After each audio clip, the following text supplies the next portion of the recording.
بسم اللہ الرحمن الرحیم۔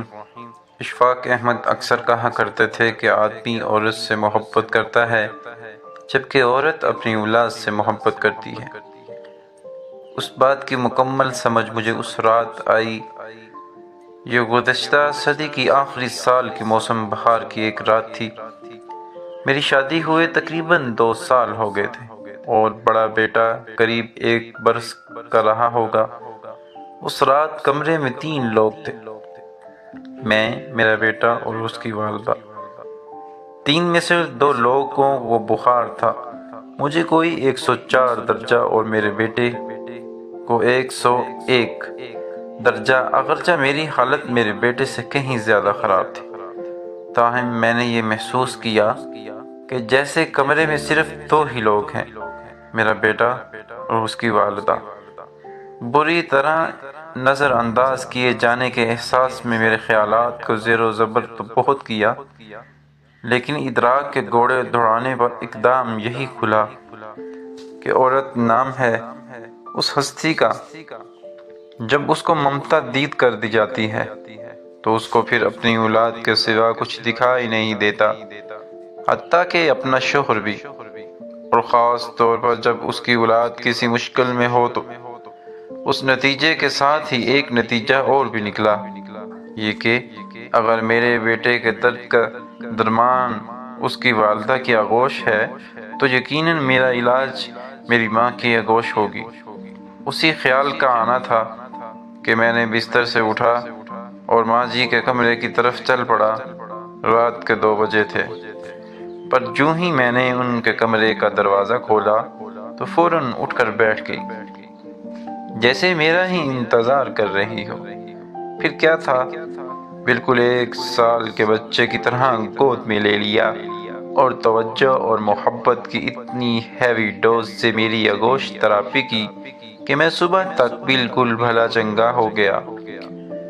پھر تو جیسے میں نے اصول ہی بنا لیا، جب کبھی کسی چھوٹے بڑے مسئلے یا بیماری کا شکار ہوتا، کسی حکیم یا ڈاکٹر کے پاس جانے کی بجائے سیدھا مرکزی ممتا شفا خانہ برائے توجہ علاج میں پہنچ جاتا۔ وہاں پہنچ کر مجھے کچھ بھی کہنے کی ضرورت نہ پڑتی، بس میری شکل دیکھ کر ہی مسئلے کی سنگینی کا اندازہ لگایا جاتا۔ میڈیکل ایمرجنسی ڈکلیئر کر دی جاتی، مجھے میڈیکل سپرنٹینڈنٹ کے ہی بستر پر لٹا دیا جاتا اور ان کا ہی کمبل اڑا دیا جاتا۔ کسی کو یخنی کا حکم ہوتا تو کسی کو دودھ لانے کا۔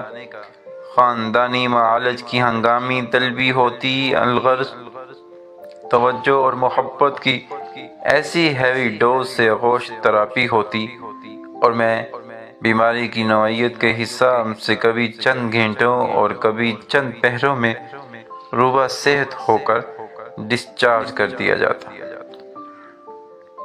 یہ سلسلہ تقریباً 3 ماہ تک جاری رہا۔ وہ وسط نومبر کی ایک خنک شام تھی، جب میں فیکٹری سے گھر کے لیے روانہ ہونے لگا تو مجھے لگا کہ مکمل طور پر صحت مند نہیں ہوں۔ تبھی میں نے آغوش تراپی کروانے کا فیصلہ کیا اور گھر جانے کے بجائے ماں جی کی خدمت میں حاضر ہو گیا۔ لیکن وہاں پہنچنے پر اور ہی منظر دیکھنے کو ملا۔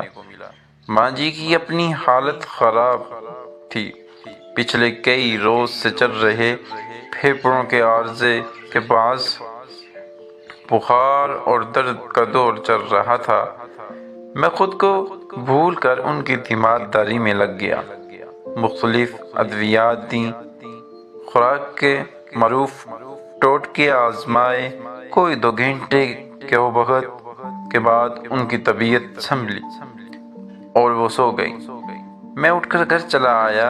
ابھی گھر پہنچے آدھا گھنٹہ بھی بمشکل گزرا ہوگا کہ فون کی گھنٹی بجی۔ دیکھا تو چھوٹے بھائی کا نمبر تھا۔ اس طرح کے وہم ایک پل میں آ کر گزر گئے۔ جھٹ سے فون اٹھایا اور فوراً ہی پوچھا، بھائی سب خیریت ہے نا؟ بھائی بولا، سب خیریت ہے۔ وہ اصل میں ماں جی پوچھ رہی ہیں کہ آپ کی طبیعت ناساز تھی، اب کیسی ہے؟ او میرے خدایا! اس روز میرے ذہن میں ماں کی تعریف مکمل ہو گئی تھی۔ ماں وہ ہستی ہے جو اولاد کو تکلیف میں دیکھ کر اپنا دکھ اپنا آپ بھی بھول جاتی ہے۔ شاید اس تحریر کو پڑھنے سے کسی کو سیدھی راہ مل جائے اور کسی کے غم دور ہو جائیں۔ دوستو، چلتے چلتے ہمیشہ کی طرح وہی ایک بات کرتا چلوں، اگر آپ میرے چینل پہ نیو ہوتے ہیں تو پلیز چینل کو سبسکرائب کر دیں اور ویڈیو کو ضرور لائک کیا کریں۔ اس سے تو آپ کا کچھ نہیں جائے گا لیکن میری حوصلہ افزائی ہو جائے گی۔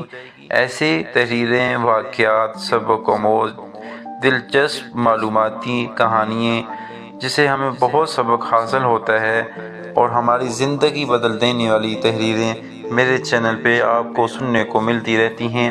تو پلیز اگر چینل پہ نیو ہوتے ہیں چینل کو سبسکرائب بھی کر دیا کریں اور ایسی تحریریں، واقعات اپنے عزیزوں دوستوں کے ساتھ بھی شیئر کر دیا کریں۔